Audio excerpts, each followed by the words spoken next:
we'll wait for some people to hop on. This is our first ever live stream, so I'm going to make sure it's actually live on Instagram and stuff. So let me check it real quick.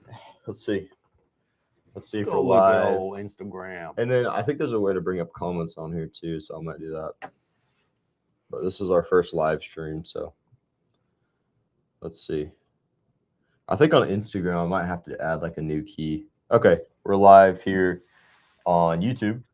Yeah. See for live. And then I think there's a way to bring Yeah. Okay, so we're live on YouTube. What's up, YouTube? What's up, Let YouTube? me check Facebook real quick. Yep, there we are on Facebook. Sweet, man. So what's up, Facebook? What's up, Facebook All right, watcher? So I got to get Instagram going. So I'm gonna get Instagram going for the live stream, and then I'm gonna get the chat so we can actually see it. So work with us, guys. Work with us. Welcome to the first ever live stream, guys. We're gonna be doing this daily. There's a chat. What's up, chat? Oh, you can show it on the stream. Really? Right there, see it? Oh yeah. It's kind of far away. Oh look. Oh wait, those are fake comments. Okay. Oh. All right, man. So let me go to our Instagram real quick and go ahead and get that added. We're still live though. Brandon, what's up, man? Tell people about some races you got coming up. What you're doing? We got a lot of great races coming up here at Texas Outlaw. We got me personally, I have Amarillo, August 29th. It's an Outlast event. Also have Shreveport Outlast. Both of them are night out editions, so you'll be running in the night. September 5th is at Shreveport. Have a ultra coming up in Wicks, Arkansas, September 26th. Casa Tot Trail Runs. We have a half marathon and a full marathon. Trying to think what else. Trying to get something situated right now for a little town called St. Louis. You know, trying to get that one. Talk about Outlast St. Louis. That's pretty cool. So Outlast St. Louis. I'm sure a lot of y'all are familiar with or know of the Gateway Arch in St. Louis. Briston actually told me it's the smallest national park in the United States, which is kind of crazy. But yeah, trying to host an Outlast event there. It'd be a 6-hour event, 5K every hour on the hour.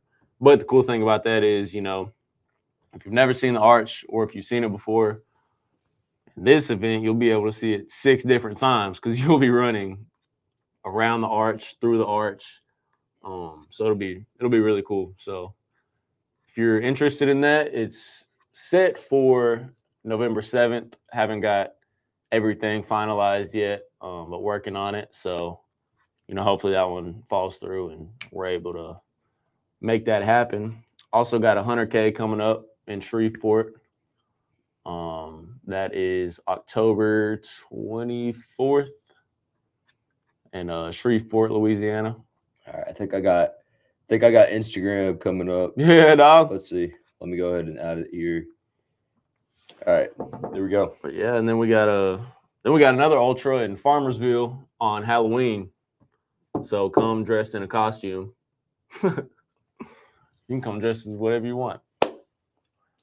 But yeah, got some good stuff coming up. All right. We got OKC next weekend. Supposed to be huge, sold out. If you didn't get in, it's okay. You can run at the OKC Trail Running Festival on October 10th. All right. I think we're live on Instagram. Sweet, man. Somehow. All right. Cool. I'm going to check one more time on Instagram, see if we're live. I feel like I just yapped for like 15 minutes. Oh, yeah. Just yapping, man. All right. Also, we're trying to work something out with Clean Energy. We're live on Outlast, but not Texas Outlaw. What's up, Outlast? Outlast. OKC. Be ready. Next weekend. It's going down. There's a lot of y'all. We're excited, man. We are excited. Cool. All right. Well, we got people. We got some people hopping on the live, so sweet. We'll keep it going.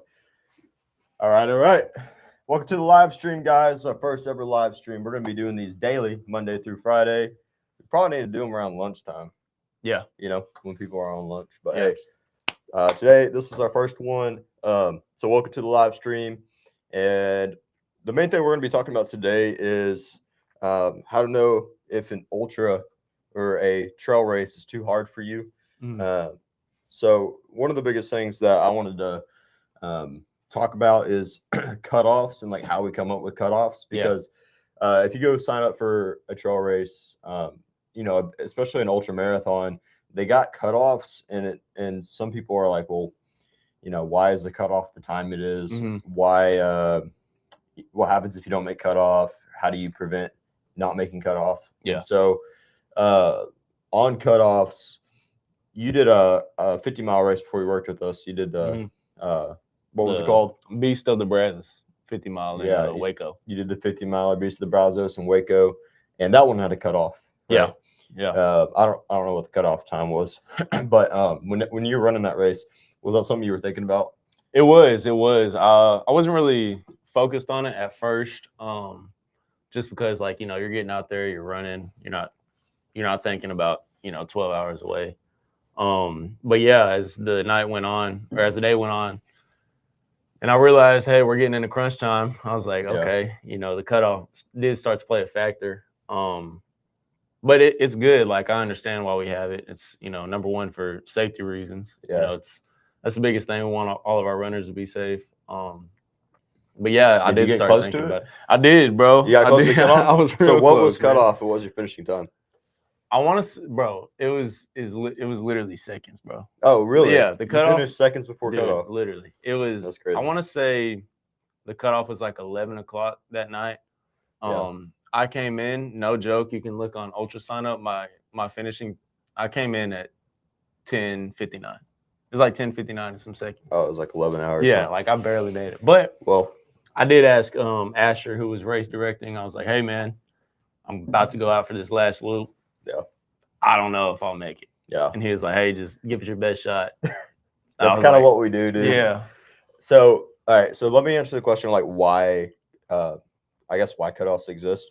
So number one, cutoffs exist because at the end of the day, like when you sign up for an ultra marathon or a trail run, it's a trail run. Yeah. And so, you know, technically you could finish a 50K, a 50-mile, 100-mile race. You could finish that in, you know, 2 or 3 days. Yeah.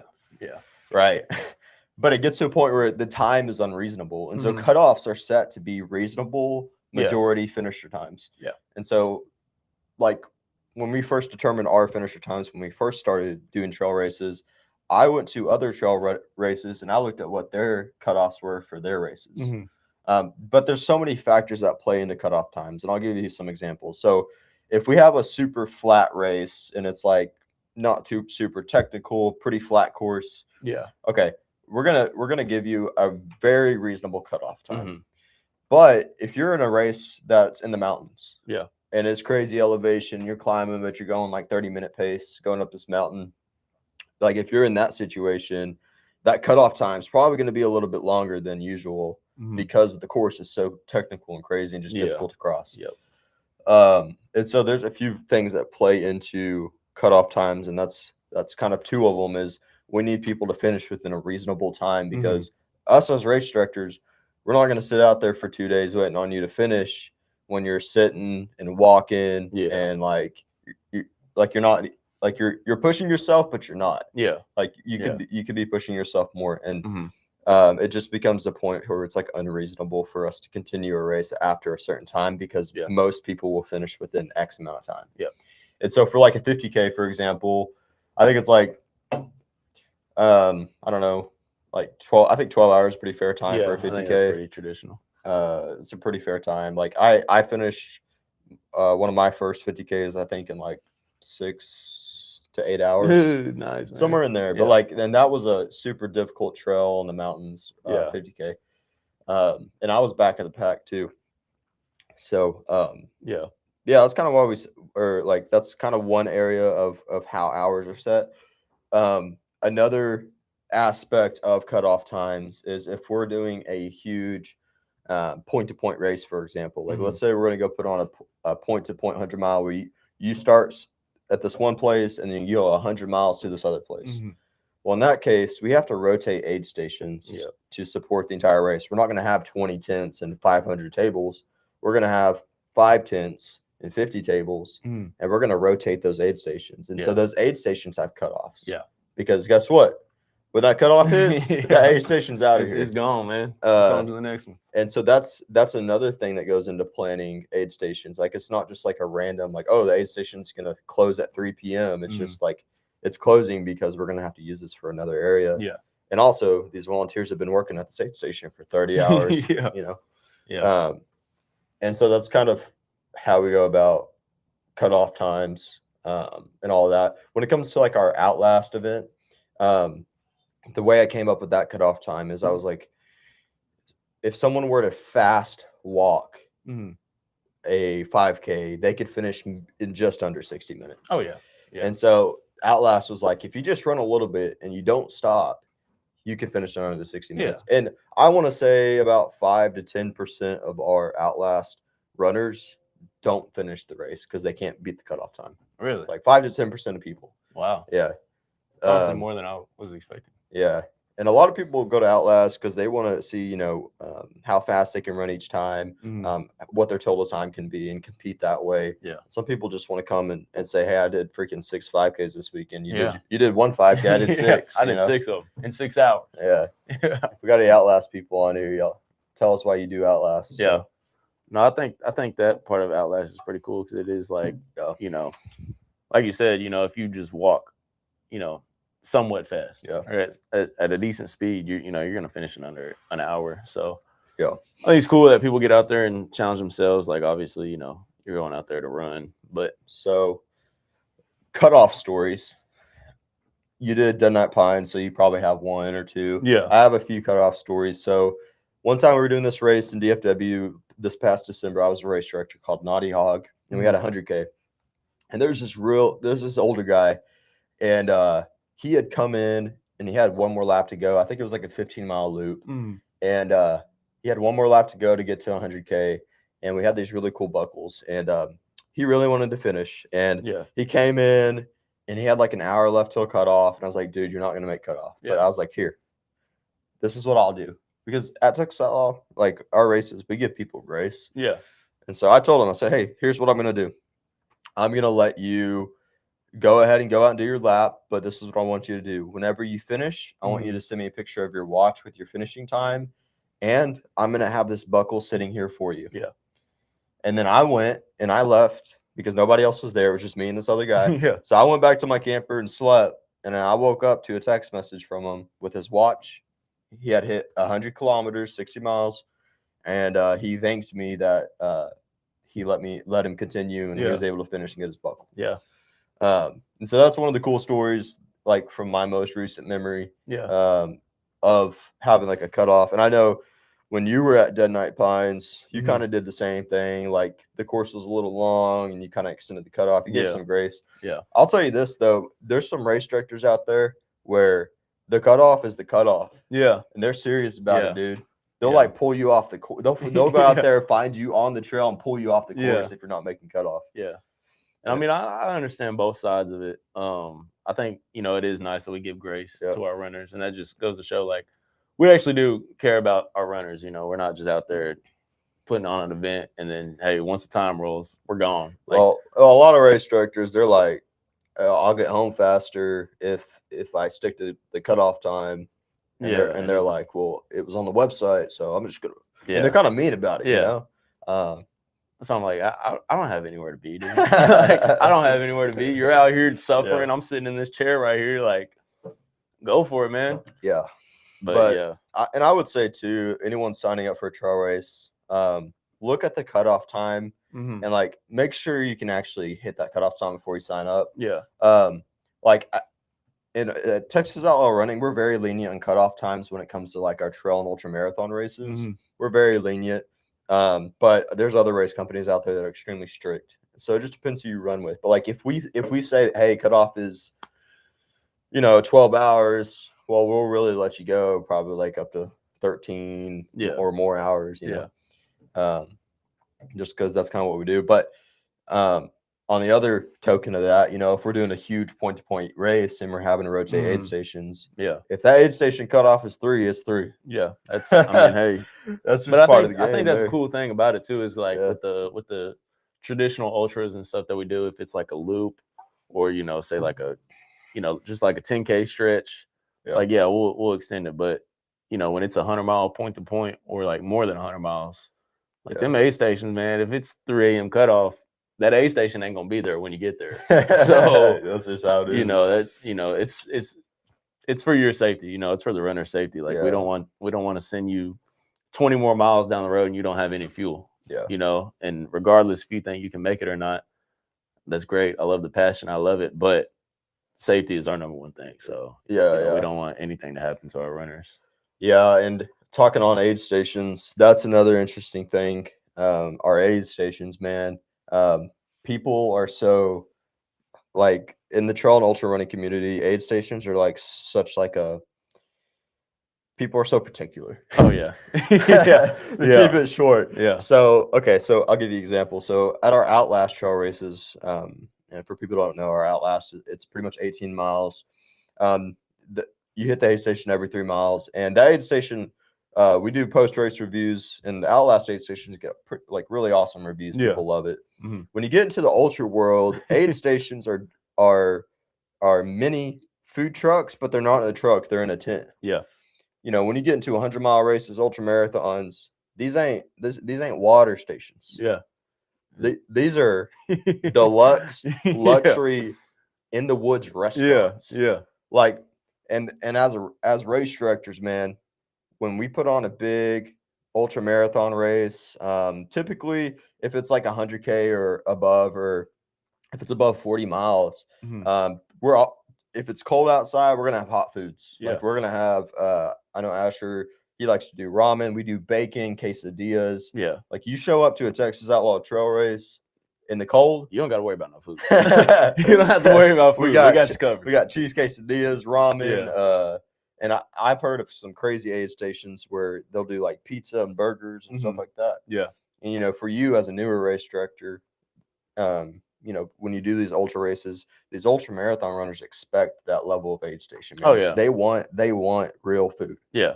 You know? Yeah. And I've done ultras. The interesting thing about the 50K distance is you're right on the verge of, like, with aid stations, you're right on the verge of like real foods and packaged foods.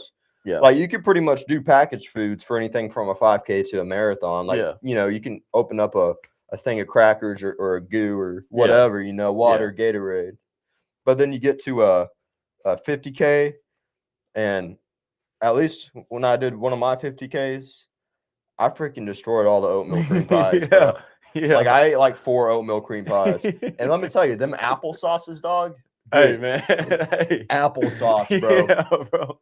I could tear up some applesauce in a 50K, bro. Yeah. Yeah. Like 5 applesauces, just putting them back, pounding them. No, I think it is important though, like, you know, because you're out there, like, you know, for a marathon, you'll be out there for, I mean, a trail marathon, you'll be out there for what, 6, maybe 7 hours.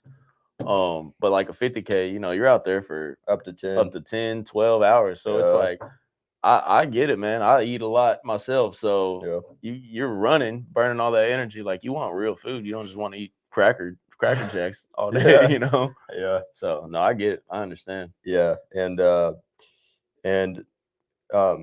I don't know about you, and this is where it gets weird with people being particular, but like for hot races, like our night races in the summer we do, or some hotter events we do, I like cold foods. Oh yeah. Like ice on them. Yeah. Like a nice cold watermelon. I like all the watermelon. I like all the oranges, the bananas. And we get reviews sometimes, and it's once in a blue moon, but we get reviews sometimes that are like, I want hot foods. Yeah, and like, bro, that just goes back to the particular thing, man. You want like, hot? Bro, you want a burger? It's 100 degrees outside. Like, bro, it's 100 degrees, and you want a hot burger, man? Like, hey, no, you might be the only one out here, but I understand. But I, you know, as race directors, it's more efficient to just have them at the cold races, like the hot foods at the cold races, because you know, if we make all these burgers and you know, you got one person eats. You got Joey and Jack over here eating them. What about the other 150 runners, you know? Yeah. So Yeah, they better eat a lot of burgers if they're expecting that in the summertime. Yeah. But yeah, man. So aid station logistics, man. We're pretty particular on them. And yeah, I mean, our colder, longer races, man, we got pretty good aid stations. Yeah. But as far as this is another area of, I guess, debate, but you know, how far aid stations are spaced out is like a hot topic, man. Yeah. Because you go out to a race in Arizona, sometimes they got in Colorado, they got aid stations 10, 20 miles apart. Yeah. And then here in Texas, we got one 4 miles apart, and people are complaining it's not a mile sooner. Yeah. I'm like, dude. Man. Yeah. I'm like, bro, I get it. You're some people sweat more than others. You need water sooner, but carry a bigger freaking bladder or something, dude. Yeah. Like these people that are complaining show up with these little cans of water bottles, and they're like, oh, there's not enough. There should be another water station. Yeah. I'm like, dude, get a freaking bigger bladder or something, dude. Yeah. And that also comes back to, like, you got to know what you're getting yourself into. And, like, I think it's good to look at the website and, because we always have aid stations posted, like, where we're going to have aid stations. And, if we do have multiple aid stations on one loop, like, yeah, that's good information to know. But if we only have one on a loop, it's also posted on our website. So I think anytime you come do a race with us, you need to look at the website and look at the participant guide and look where the aid stations are. Really dial in and know where the aid stations are. Which we typically try to do an aid station every 3 to 6 miles. That's kind of our standard. Yeah. But we're doing these bigger 100-mile races here soon, and it's like those, like, you might be 10 miles on no aid station. Oh yeah. Just because you can't get out there. Yeah. Which we are considering taking your horse out there to put an aid station out. Let's do it, man. Let's do it. Mom, if you're watching, we need the horses. We're going to use the horse to put an aid station We need the horses. Yeah, so when we plan a race, we try to do 36 miles usually, every 36 miles. If it's hot summer race, we try to put them closer. If it's a colder race, you're not sweating as much, so you don't need as much water. Yeah. And so typically we'll space it out a little bit more. We typically do that. And we like our aid station foods, like typical aid station foods, we kind of offer a little bit of everything. But I do see a lot of people come to these ultras with their own like foods and stuff. When you did your 50-mile race, did you just rely on the aid stations? Did you bring any of your own stuff? Dude, I didn't know what I was doing. It was my first race ever. So I had about 100 gels that I brought, and all day. Were they caffeine? No, they were non-caffeinated. Actually, I had a couple that were caffeinated. What kind of gels were they? What's the brand? Spring Energy, Go Gels, Goo. I had a couple Go Gels, but no, they're black.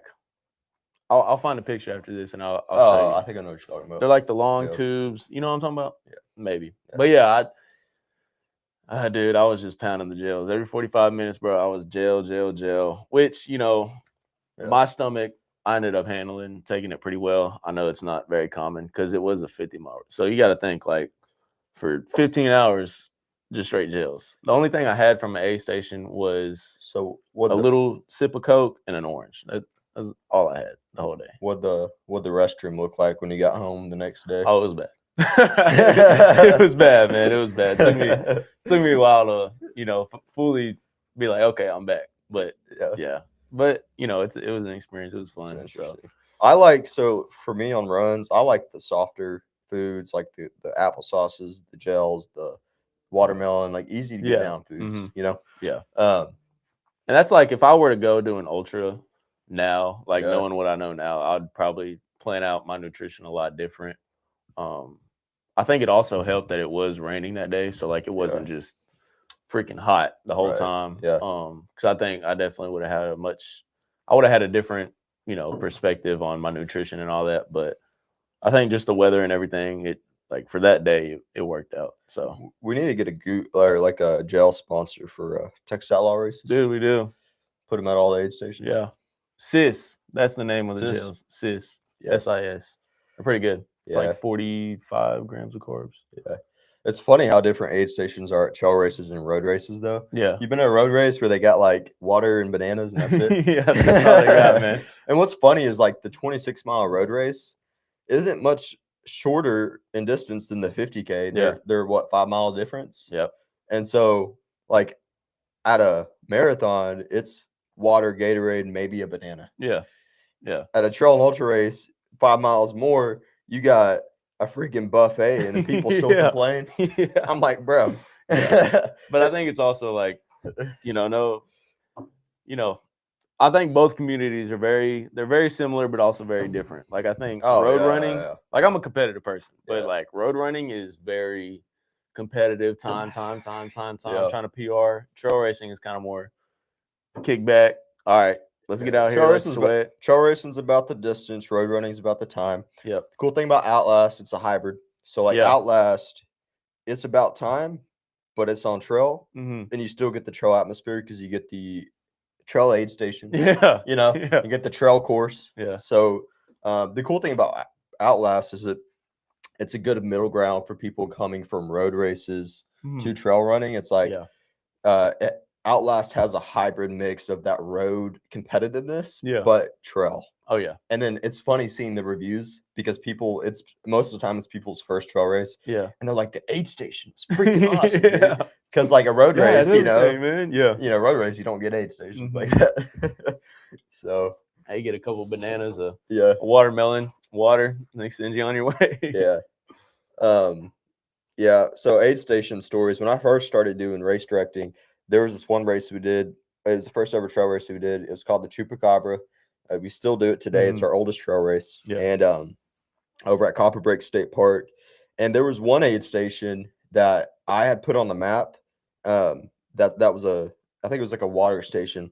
And I didn't realize when I put the aid station on the map that it was a mile hike to get into it.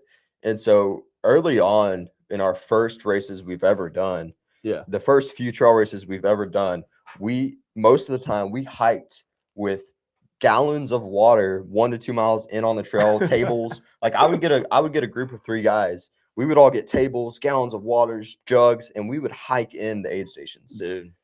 We used to do that. Dude. And then I got smart as a race director and I figured out you can make people run to the road, turn around, and then go back out. There you go. Like Dead Night Pines. Yeah. Old me would have just walked the aid station into that turn way down in there. New me is like, just make the runners run to the aid station, then run them out. Yeah. Yeah. Because hiking in an aid station is freaking hard, dude. Yeah. And then, if it is a night race and you stay up all night and then the next day you're packing it up, you're like, I got to go in there and get everything out, bro. Man, it'd be easier if it was just right here. So, bro, the least fun part about race directing, though, is the cleaning up aid station stuff. Dude, that's the worst. That's the worst part. Because I love it. That part right there is like, Yeah, because you got to clean all the coolers with soap and water, and then you got all this like crap and all these in our bins, like all this like food and it goes rotten, and it's What I usually do if you're out there and you're thinking about volunteering, you want some bananas or whatnot. What I usually do we hand them out, at the end of the night, volunteers that will work in the aid station or even volunteers that were helping bananas, out. Oranges. Like, hey, we got all these bananas, all these oranges, you want them, take them home because they're going in the trash. So, hey, you come volunteer, you get some race credit, and you get maybe 20, 30 bananas. Yeah. That's a pretty good deal if you ask me. Honestly, how I've always seen trail racing is I've seen it as a glorified hike and camp experience. Yeah. Because we got the ultimate camping setup. Oh, yeah. We got lights, food, buffet, music. Yeah. And then we got a marked course that you can go and pretty much speed hike on. Yeah. And I've always seen like us going out in the middle of nowhere and setting up these races is like we have like the ultimate camping setup. Oh, yeah. If you think about it. Yeah. Like think about deer camp. Bro, it's literally the same exact thing, bro. You're just instead of eating and going hunting, you're eating and then going and running the trail. And you ever grow up with deer camp? Oh yeah. You ever have a deer camp growing up? Yeah, dude. So our deer camp growing up, we had this. It was on a hunting lease, and we had an abandoned camper. My dad's camper from his dad, so my grandpa's camper, and then my dad had another friend who had his really nice camper. Yeah. And we had a little fire pit, and we got a little hanging rack for the deer. And every morning we'd wake up, they'd cook some nice egg burritos with bacon in it and sausage. And we have our deer camp burritos, what we called them. Yeah. And then we go out and hunt and come back, and we just hang out outside. Yeah. That's the best part of deer camp. That what you just said is exactly how our deer camp is. Really? It's an old camper. Like it was an old abandoned camper, bro. It's like 1970, bro. Yeah. Like it's old, man. Got that, and then my grandpa pulls up, and he has his horse trailer, and it's nice. He ain't staying in that old camper. Yeah. But yeah, in our camper, it connected to a generator. And that generator every 4 hours would go out. My Yeah. dad would walk out there, fill up the gas can, walk back in. It's like 30 degrees outside. Yes, it's freaking cold outside, Yeah. dude. And it's funny because deer camp ain't much different than these trail races, Dude, man. it's not, man. It's so. I actually thought about that when I was at Yeah. Fiesta. Really? Or not Fiesta. Actually, yeah, it was Fiesta. Yeah. Yeah, I thought about that when I was there. I was like, man, this is literally, it's like deer camp, bro. Yeah. It's literally like deer camp, man. Yeah. That's funny, dude. We did get a comment, but I'm gonna go around and click on it so that way we can see it. Yeah, I can't even see them. Maybe they have been Yeah, let's commenting see. the whole time. All right, what do you guys run since you are now race directors? What races do you run since you're now race director? That's a good question. That is a good question. So I'm still like nothing's changed since I've been a race director. Like I'm still going after these crazy races and goals. So Yeah. This might sound weird, but I'm the type of guy to where I just randomly sign up for a race and go run it. Yeah. Like in March, I did the St. Louis Marathon. Yeah. And I at the time I was only running 6 miles a day, and that was all my training. And I show up to the St. Louis Marathon ran in like a 3:20. I didn't even train for it. My longest run before that was 13 miles. Golly, As dude. far as like in the past 6 months, my Yeah. longest run was 13 miles. Yeah. Like so in a 6 month span, I did 6 miles every day. The weekend before the marathon, I ran 13 miles. Then the day before the marathon, I did leg day in the gym. And then I drove out to St. Louis, ran 3:20 in the marathon, and drove back. Dude. That was it, You're bro. an animal, bro. But that's You're an kind of animal. that's kind of my race style. Yeah. I'll just randomly sign up for a race and go run it. Yeah. Now, with that being said, I did sign up for the Arkansas Traveler 100. Yeah. And that's the 100-mile race that I'm training for. But my training, realistically, and this is on a different podcast, but Mhm. I'll just touch on it real quick, though. My training for the 100-mile race, though, is literally like I'm running an hour every day before I come to work. Yeah. And then on the weekend, I'll do like a 3-hour run. And that's Yeah. Yeah. And I mean, honestly, like, it's kind of all you need. it. I mean, it's really all you need. You know, like at the end of the Yeah. day, you know, you can run 100 miles a week, Yeah. but that one day you're running 100 miles. So like those 100 miles a week, that's great that Yeah. you're doing that. But what are you gonna do on that day of the race? Yeah. You know. Yeah. But me right now, I actually don't even have any races on the schedule, man. I thought you weren't you gonna run like a marathon or something, or No, I know Sam's running one. Sam and Haley running the yeah. marathon. Right now, I'm kind of just waking up running. Well, I need to check your calendar and see if you go out, but I want to get a lot of the team out to like the Bandera 50K race or maybe even Rocky Yeah, Raccoon. see, yeah, dude, I've heard. Yeah, Yeah. Rocky Raccoon would be cool. Yeah, Yeah, one of those races. So. yeah, I'd love to do that. Right now, I just kind of do like anywhere from 20 to 30 miles a week. Yeah, just Kinda kind of maintaining. Yeah, just to maintain, run. Yeah. But yeah, I actually don't have any races on my schedule right now as far Yeah. as me running. You need to throw Ultra on there, man. You need to get your first 100-miler done, Dude, I do, bro. or 100K at least. When is the Arkansas Traveler? October. October. What? See, okay, never sign up for a 100-mile race that's early fall because you have to train for it all summer. That is true. Where if you sign up for a race in the winter or spring, you get all Yeah, bro. You get the nice weather. Yeah. You know what Yeah. I mean? You don't have to worry about, Yeah. out there dripping sweat. I mean, you're gonna be sweating, but you don't have to worry about that sun beaming on you and everything. So, Well, signing up for a race in early fall, 100-mile race in early fall, you're freaking sweating every day training for it, and then you Mhm. show up to the race, and it might be cold, it might be hot that day, yeah. and then Yeah. but if you sign up for a race in the winter or the fall, and this is Southern talk, by the Yeah. way, Oh yeah. you go to Colorado. I was in freaking Wyoming. It's July and 70 degrees, and there's snow on top of the mountains. Yeah, bro. Tell me how there's snow in July. Yeah, like how is that happening, bro? I'm Like, from Texas. Yeah, this is a different world. Bro. Like this is Literally. There's levels to this right here, bro. Yeah, bro. Man, down in the south. So I'm man. talking south, by the way. So this is for Southern Trail and Ultra runners. Yeah. Okay.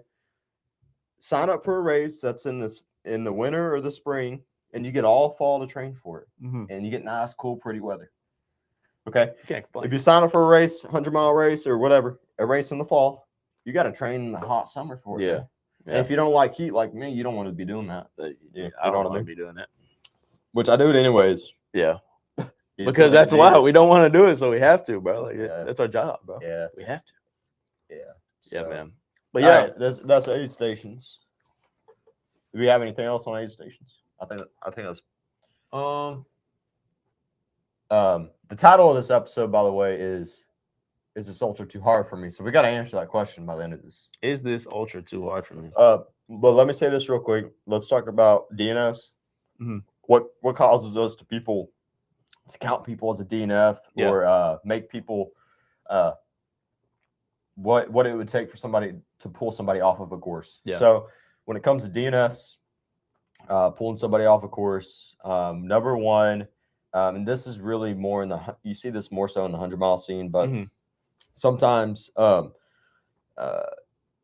the ultra world, if somebody is at a state of like they're on the verge of possibly death, medically, sometimes you have to pull those people off the course because they will push themselves to death. Oh yeah, I'm not kidding. Yeah, we or in the ultra world, there's this big thing where if people drink too much water or too much salt, they'll have I forgot the exact name of it, but they'll get this condition where it takes pretty much a few days to recover from. Takes IVs.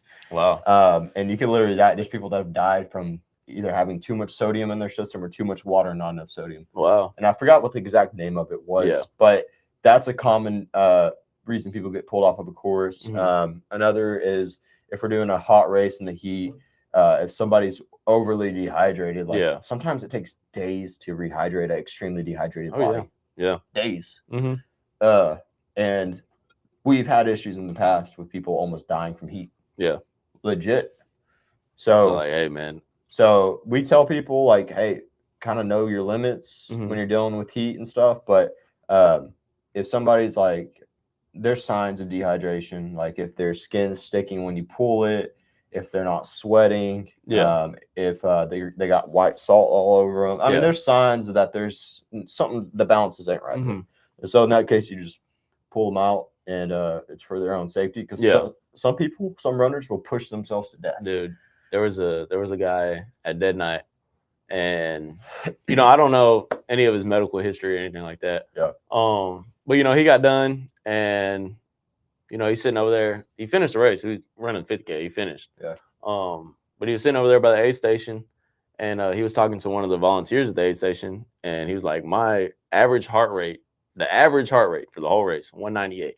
Golly, I was like, "Whoa!" And if you're watching, man, hey, man, you're a warrior, bro. Because that's insane. Yeah. But he was like, "Yeah, average heart rate was 198."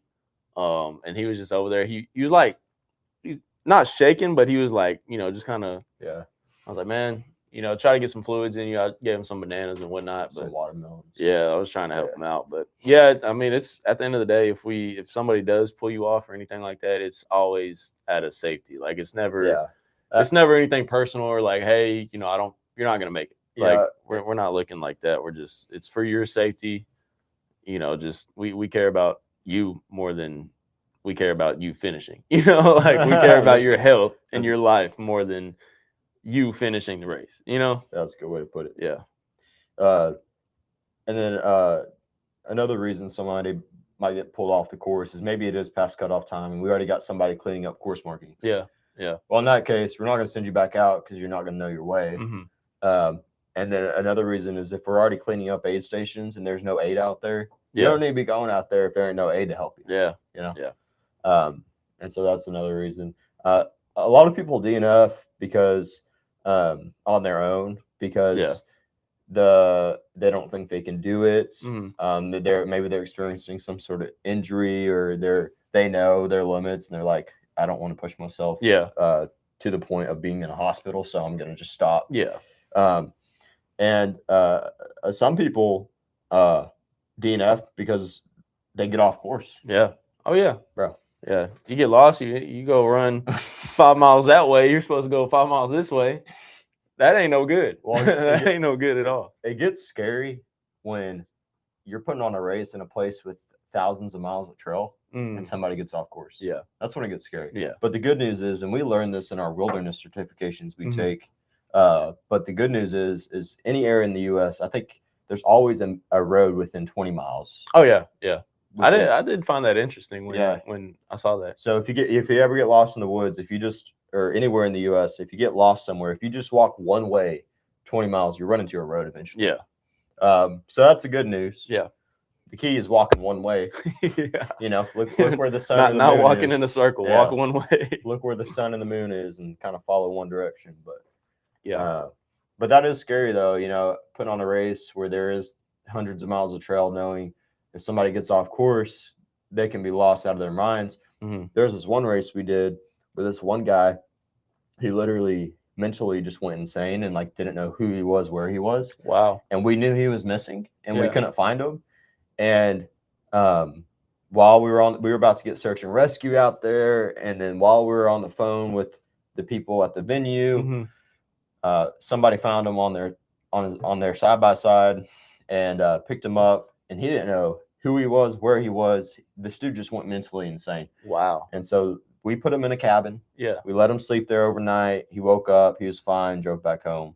But like sometimes people get to the state where they don't even know, they're so delirious. Mm-hmm. And that's kind of a scary thing. But so to answer the question, is this ultra too much for you? There's a few things you need to look at. Number one, you need to look at cutoff time. Yep. Number two, you need to look at the aid station spacing and make sure, hey, is this achievable? Because sometimes aid stations, at least for me, like I'm good with an aid station every 6 to 10 miles. Mm-hmm. Yeah. Majority of people want one every 3 to 6. Yeah. Mm-hmm. Okay. If I'm getting real ultra gritty about it, I can even do up to 20 miles because most of the time you can pack enough food and water and liquid on you to survive 20 miles. Oh yeah. And of course, it depends on the heat and the temperature. Yeah. If it's cold outside, I can go like 30 miles no aid station. Yeah. Legit. Because if it's cold outside, I'm not sweating as much, so I'm sipping water.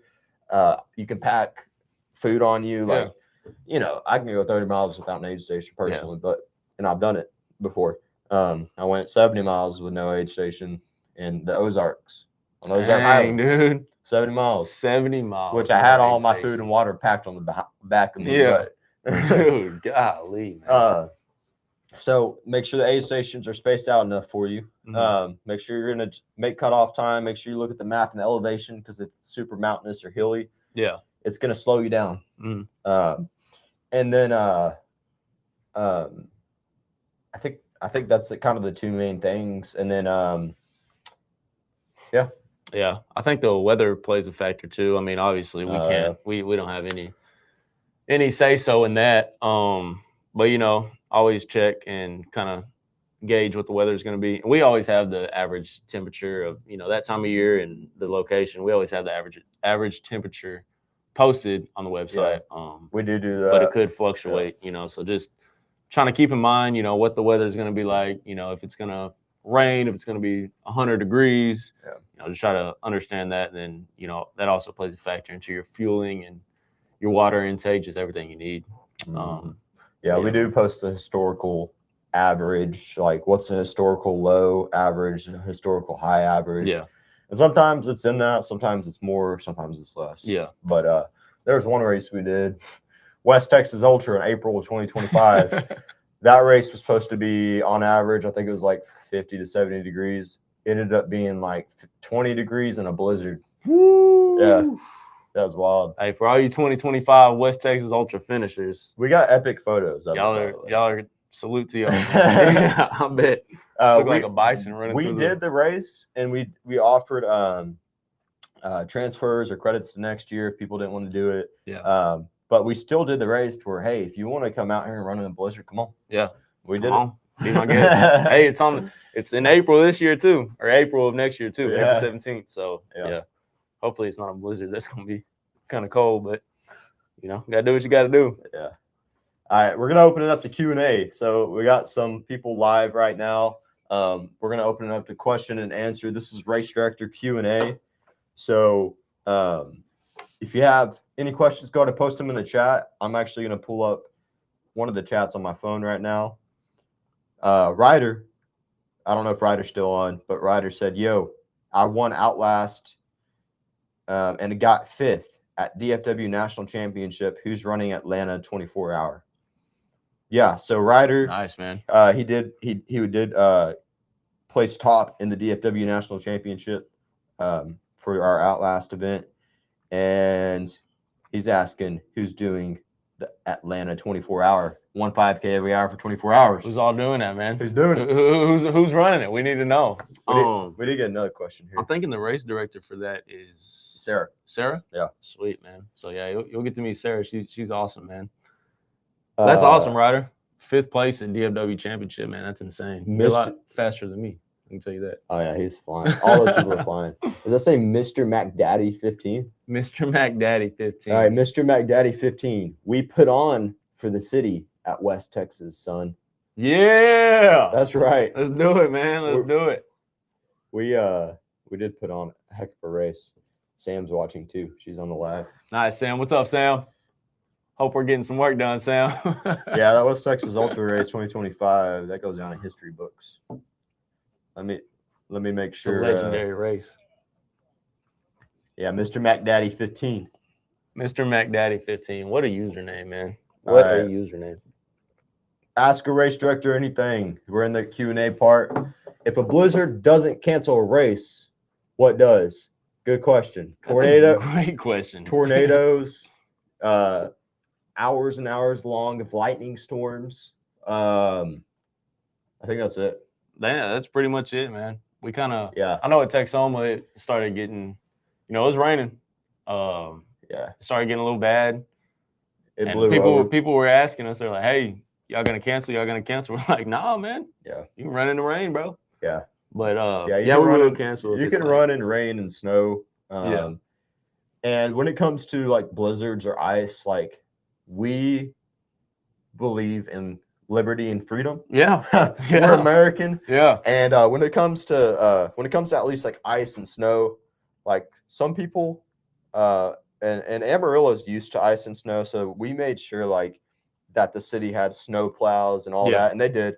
And so like we knew you could at least drive around Amarillo and get around. And when it comes to running in a blizzard, I mean, it's not like a freaking tornado or lightning where you're gonna die on the spot, That comes down to just staying warm. There were people out there wearing ski masks. We had heaters in the aid station. So, that's okay. But tornado, I mean, obviously that can kill you in a second. Yeah. Lightning can kill you in a second. Away, so lightning and tornadoes is the only thing that'll cancel a race. Yeah. Blizzards, as long as the infrastructure and roads for people getting to the race and then back from the race, as long as the city has infrastructure to deal with icing roads, we'll do the race. Yeah. But if it's like freaking, I don't even know, like Houston, Texas, and it's ice on the roads in Houston. They don't know how to deal with no ice in Houston. No. Like we're canceling that. Yeah. So that's kind of how we deal with race cancellations is tornadoes and lightning. So, yeah. Yeah. But yeah, if you guys got any other questions, put them in the chat. This is Race Director Q&A. Race Director Q&A. We got about 5 to 10 minutes left. So if you guys got any questions, put them in the chat. They probably would have been better to do this live stream like in the evening or at lunchtime, but yeah, because most people are at work right now. Yeah, here, that is what it is. Let me move that mouse cursor. We got somebody. Mouse cursor. Let me move that. All right. I can't see nothing. I think I need glasses. Does Outlast Night Out have the same vibe as the day with music, etc.? Dude, hey, it has that and more. It has that and more because you're running at night. Yeah. Like all of our events have music, aid stations. They got they're all fun. Yep. Literally the only difference is one of them you're running in the dark, one of them you're running in the daytime. Yeah. But yeah, we try to make all of our events pretty similar, pretty fun. Yeah. All of our night events, we got lights, music. Yeah. We're freaking having people up on the mic. Yeah. So Outlast Night Out is going to be the same as an Outlast during the day. Mm-hmm. Just headlamps, lights, music. Charge your headlamps. Bring 2. Yeah. Or bring 2 headlamps. Or extra batteries. We had 2 of them on Amazon for like $10. Yeah. I did buy this pack of headlamps from Home Depot for like $10, and it was 5 of them. Oh, I still use them. Really? Yeah. Nice, man. All right. And that was from Dan Truitt. Thanks, Dan. I think that It's kind of hard to see from here, but I think it's Dan. All right. Dan the man. We had a comment on Instagram from Mr._Guy04. What are your favorite foods to bring along with you on Outlast or Ultras? Great question. That's a great question. Mr. Guy. So my favorite foods I take with me on Outlast or Ultra events, whatever it is. Typically, I like to bring applesauces. I like to bring salt and vinegar chips. Yeah. I like to bring my BPN electrolytes because I like those electrolytes personally. Yeah. Or like a blue Powerade. Mm-hmm. And yeah, I'm not really a goo guy. Like I personally don't really eat goos for Ultras. Like call me weird, but I eat like salt and vinegar chips and like applesauce, man. Yeah. That's just me.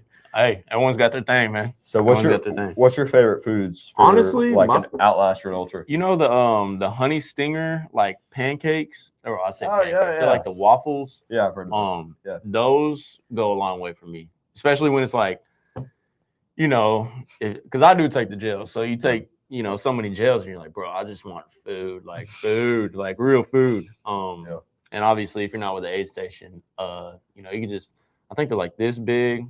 You know, throw them in your bag, whatever. Yeah. But they're good, man. I like those. Those are probably my favorite. But at the aid stations and stuff, I'm a big fruit guy. I like eating all the fruit. Watermelon, oranges, bananas, all of it. And sometimes we'll have like an Oreo or two, and then, you know, I'll be like, hey, you ran 30 miles already. You can get an Oreo. Yeah. So, you know, kind of just switch it up. Yeah. Try to make it the same, but switch it up sometimes. Yeah. Yeah, man, I like those. I like the gels. I know a lot of people. I know you said, you know, you're not really a gel guy. Personally, I like them. I think I'd like the I forgot what the Springer energy gels. I think I might like those. Yeah. But, yeah. All right. Shoot any other questions you guys got. If you got anything, shoot them over. Any other questions for race directors? Patino Amis says, yo, good morning. Good morning, man. It is 9:40 in the morning. Good morning. Top of the morning. What's up? It's 9:40. 9:41, man. All right. Getting to it. Again, this is Race Director Q&A. We're about to hop off here soon, so if you got some questions, shoot them. This is Mason Sargent. What's up, Mason? What's up, man? We're doing Outlast Amarillo at your place. Yeah. Can't wait, man. We're gonna have a good turnout. He said, "This is Mason Sargent from the Panhandle. LOL. What's up on the Backland this year? Anything different going down?" Dude, Backland. The Backland, last man standing, that is our, you know, traditional race, man. I guess some things different that are happening this year is we did allow way more people to come this time, so that's going to be, you know, interesting. We got more people coming in. We opened up our entrance from, I think, 40 people to like 60 to 80 people. Yeah. So we doubled that, and then I'm pretty sure, and this is Asher's race, but I'm pretty sure anybody who's came for however many years in a row, they're going to get like a cool token to show, hey, I came to the Backland, nice. You know, 5 years in a row. Nice. I think it's the 6th year of the Backland. So sweet. But yeah, good to see you, Mason. Thanks for tuning in. Yes, sir. Thank you, Mason. So can't wait to see you, man. A couple weeks. Let me check. Oh yeah, we're getting Facebook comments and stuff on here. So nice, man. Instagram. I need glasses or like binoculars. Yeah, it is kind of far away. Yeah. Yeah. I got my name on here too on the live stream. I need to change that. All right. We're gonna close up here soon. So if you got any other questions, shoot them over. This is your race director Q&A. Any other questions? I'm trying to think of all the. Boom! I'm about to go down the schedule. Austin Night Out this weekend. Oh yeah, this weekend we got 2 races. This weekend we have Nightclaw in Glen Rose, Texas. That one's a pretty cool race. You know, if you want to get chased down by one of our elite runners, you know, you can opt into that format, and you will have a special flag or a special ribbon on your bib. And you know, if you sign up for it, you try to run faster than the elite runner. If he catches you, you get a medal at the end. Says I got clawed. But if you survive, you get a medal that says I survived the claw. So that's a pretty cool format. Yeah, it's a cool format. We're testing it out in Phoenix too. Yep. And if it does well there, we'll probably just do it everywhere. I think it'll be good, man. Hopefully. I think it'll be good. Hopefully, And- I hear back from Phoenix. Yeah. Today. But yeah, man. Then we got next weekend. OKC night out. Gonna be awesome. 600 people, man. Sold out, man. It's supposed to be a lot of folks. We got 100 people on the wait list. We got 600 people in OKC. We should have just added another weekend right after that. I was thinking that, bro, because we already broke it up. Yeah. I think Garrett's doing it Friday night and then Saturday morning. Is that right? Saturday night. Okay. Oh yeah, it is. Yeah. So Friday night, we and Saturday night, should man. open up a Sunday night. Sunday night, bro. Right before work. Yeah. People are going to run to 2 a.m. to go to work. Yeah, man. Yeah. So that's next weekend, and then we got Amarillo night out, Outlast, and we got Shreveport night out. We got a lot of night outs coming up. Yeah. Well, all right. Well, I'm not seeing any more questions, guys. So thanks for tuning into the podcast. Definitely come run with us. Go to www.texasoutlawnrunning.com. We got over 70 events all across the nation. If you want to come challenge yourself, if you want to come push your next distance, push a time, whatever it is, come run with us. TexasOutlawnRunning.com. We've been doing races for almost 7 years now. Yeah. We have over 70 events all across the United States, mainly in Texas, but all across the U.S. Mm-hmm. So, we got a comment from Matthew. What's up, Matthew? I'm gonna hit it real quick. But Matthew says, thanks for putting on the Fire Trail Running Festival after venues used for a race closed for evening. Might you consider putting up an aid station on your route to add extra support for racers? Hold on. Let me break down this question. All right. After venues used for races closed for the evening, might you consider putting up aid stations on your route to add extra support? Matthew, we just talked about aid stations probably 20 minutes ago. Yeah. But we actually discussed, this is one of the topics we discussed, though, about aid stations, how some people want it every 4 miles. Some people are cool with 6 miles. Me, personally, I'm cool with an aid station every 6 to 10 miles. I'm pretty sure Fire Trail Running Festival is a 4-mile course. Yeah. Every 4 miles, we offer an aid station. Mm. However, after reading reviews, though, next year, Water station. I talked with Asher. We're going to be putting a water station at mile 2. Yeah. So, yeah, Fire Trail Running Festival, we're going to have our aid station every 4 miles, and then we'll have a water station at mile 2. Yep. Yeah. So that is coming, Matthew. Thank you, Matthew. Yeah, thanks for coming running with us, man. Mr. Guy04 on Instagram, he said that he's going to be at OKC. Nice, man. So Mr. Guy, nice, Mr. Guy. Mr. Guy, we'll see you at OKC. Yep. Can't wait to see you, bro. 600 people, man. It's going to be a lot of It's people. going to be a lot of folks. Get there early, man, because Yeah. the line and parking is going to be insane. Dude, it's going to be wild. It's going to be wild, man. Yeah. But it'll be good. It'll be a It'll lot be of people. good. High energy, high atmosphere. It's going Yeah. to be a lot of fun. So, all right, guys. Thanks for tuning in. We'll see you guys. I think I'll be streaming tomorrow. The goal is to stream every day, Monday through Friday. And so, give us a follow us on all our stuff. But most importantly, come run a race with us if you haven't, or if you have, come run another race with us. TexasOutlawnRunning.com. Come challenge yourself. Get after it. So, that being said, I'm going to go ahead and end the stream. Yeah. So, Sounds good. all right. Thanks for tuning into our first live stream in years. Years, man. Yeah, Years. we did this 2 years ago. But it's about to start being daily. So, thank Daily. y'all for joining.